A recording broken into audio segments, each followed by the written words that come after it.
This Lotus Exige is quicker to 60 than a Ferrari F430, but it's had no mechanical modifications. What makes it so quick is the fuel in its tank. It's not petrol or diesel, it's bioethanol. And apparently it can save the planet. Fine by me. Bioethanol is made out of farm crops. The sugar and starches from stuff like corn and wheat. Make a mix that's 15% petrol and 85% bioethanol, and you've got a super high-octane fuel that can basically be grown in a field.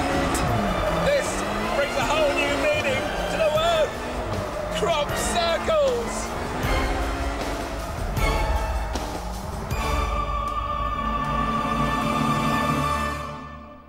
This car feels really explosive. You just tap the throttle and whoosh. This has got electrified performance. I've got the little 1.8-litre supercharged engine in the back. It's now got nearly 270 horsepower, and it gives the sort of performance you'd expect from a supercar.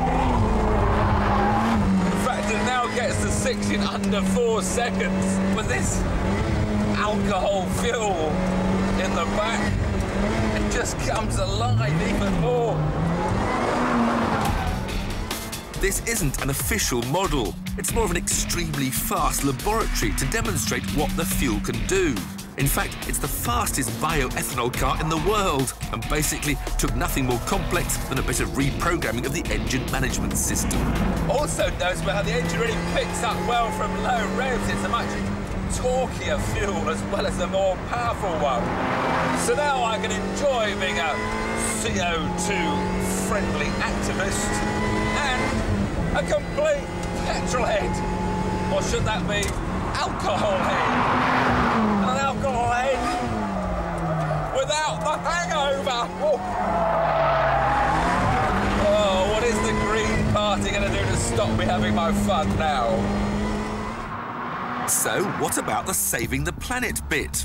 Well, if you think it's carbon dioxide that's warming the planet up, you'll be glad to hear Lotus claim running this car produces a net result of up to 70% less CO2. Not because there's less coming out of the exhaust, but more because of photosynthesis. While the crops that make the bioethanol are growing, they're breathing in carbon dioxide, offsetting the overall emissions. Unfortunately, it's not as economical as petrol.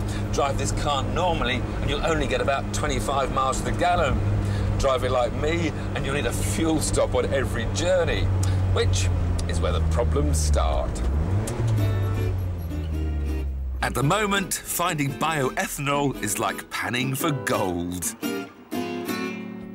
I've got this Lotus from Lotus. Yeah. It needs bioethanol fuel. Have you got any bioethanol? No. You haven't got bioethanol. I don't even know what it is. No, I don't know. It's bioethanol. It's alcohol. No, not diesel. I think it'll blow it apart.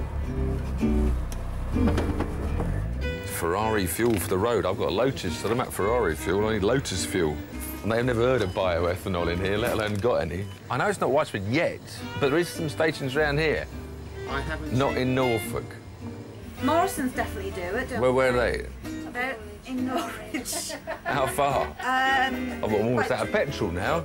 In fact, only a few places sell it, mainly Morrison's supermarkets in Norfolk and Somerset. At the moment, Harvest Bioethanol E85 is just 2 pence a litre cheaper than petrol. But as you're going to use more of it, it still isn't financially viable, which is crazy.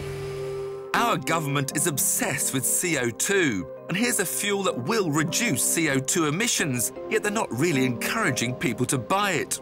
In Scandinavia, there's no tax on bioethanol, so it's about half the price of petrol. And cars are exempt from congestion charges and get free parking. Not surprisingly, it's pretty popular over there.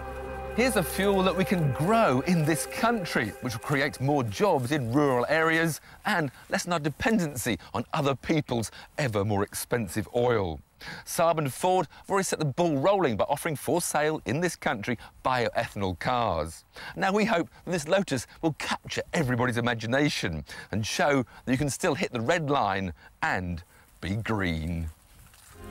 And the lucky winner was me.